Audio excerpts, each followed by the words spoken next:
It is 6 a.m. in the morning. My mother, my sister, and I are leaving Lagos Murtala Mohammed Airport, headed to London Gatwick Airport in the UK. The 6-hour flight is bearable until my mother decides that arriving 8 hours before the flight is good travel technique. So I'm restless at the airport, and this pain is unbearable. Why would any journey take this long? And have you ever met a patient kid? I haven't. So this pain caused me to ask myself, are we there yet? Are we there yet? Are we there yet? Until we landed.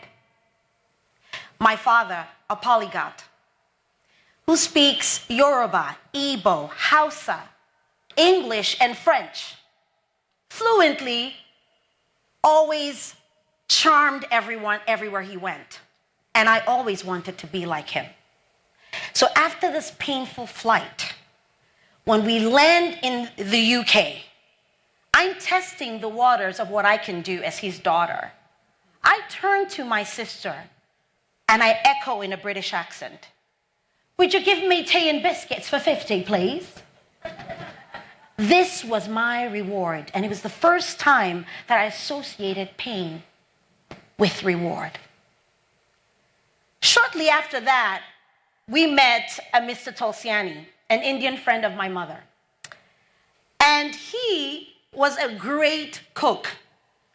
So every time he made food, he would describe it, and his accent, I just loved it. And of course, I had to pick that up, trying to be like my father. And I would go around telling my family fondly, "Would you like for me to make you some masala and curry?" It was good because we traveled to so many places and I picked up over 8 accents. So 60 stages later, and weddings and receptions, I have been able to utilize my accent to wow crowds, to make them laugh. Yet, this all connected to a painful memory of travel. So you might ask me, what is pain?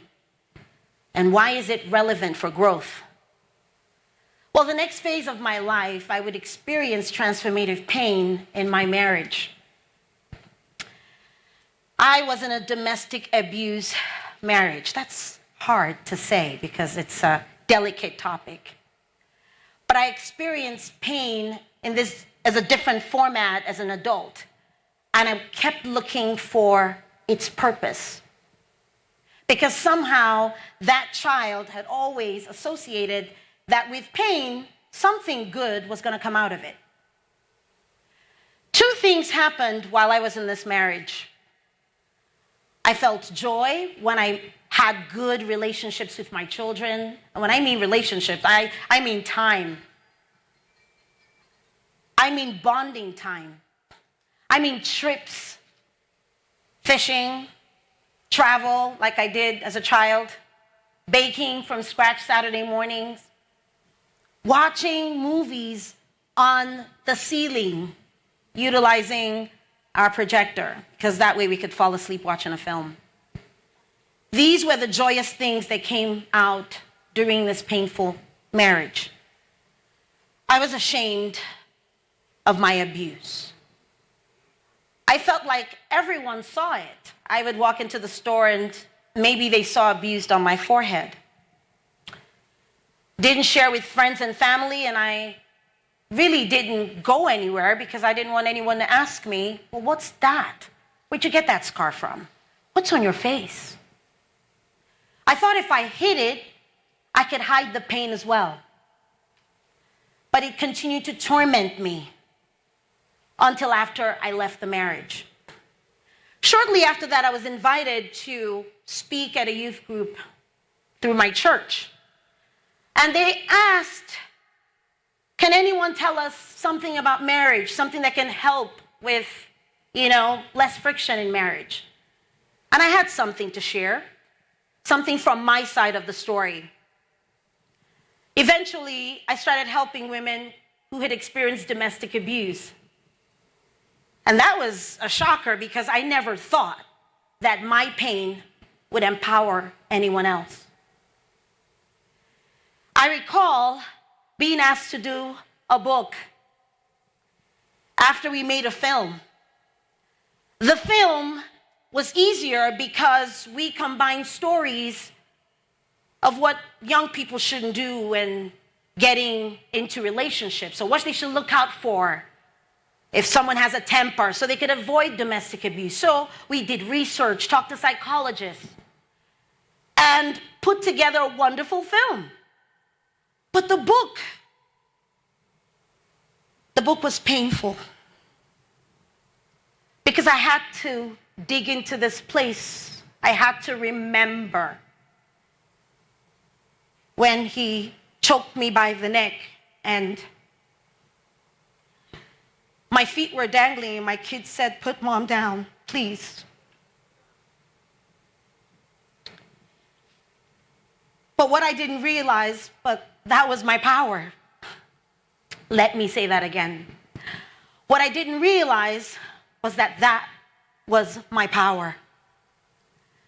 After completing the book and standing at the staircase of the United Nations with 18 other women, sharing this powerful story in a space where I had a voice to help end domestic abuse, I realized pain had a purpose. And that purpose was a power that I owned and that I had control over. This made me happy. I got excited every time I could talk to someone who experienced domestic abuse because now I could help them recognize how powerful they were and how they could spend their time not cowering at pain, but empowering someone else. I also remember that I considered the details of the story as part of a journey. That little girl who flew many hours, and there was a destination.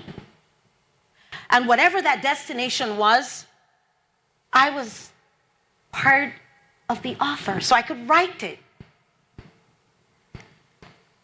Muhammad Ali said that it doesn't count until it starts becoming painful. And that's how champions are made. So consider a child that's learning how to ride a bike without training wheels.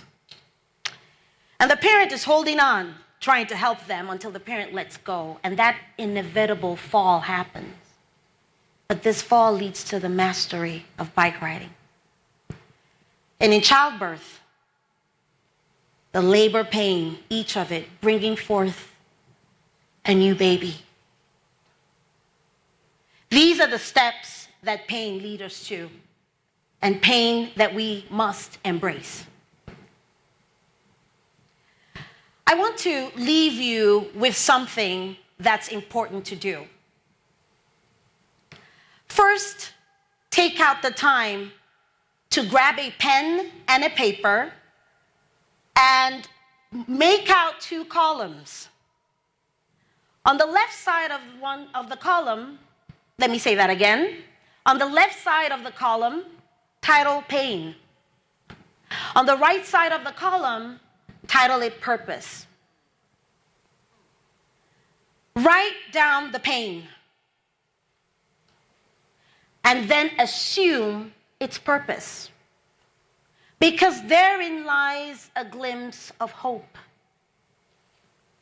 Hope that may eventually turn into purpose. Because at the corner of pain and life, which will happen, are accents, a film and a bestseller, a newborn baby, a child that can now ride a bike, and countless powerful stories. If we embrace pain and love ourselves, we will master the art of turning it into strength power, purpose, passion, and perhaps profit. Thank you.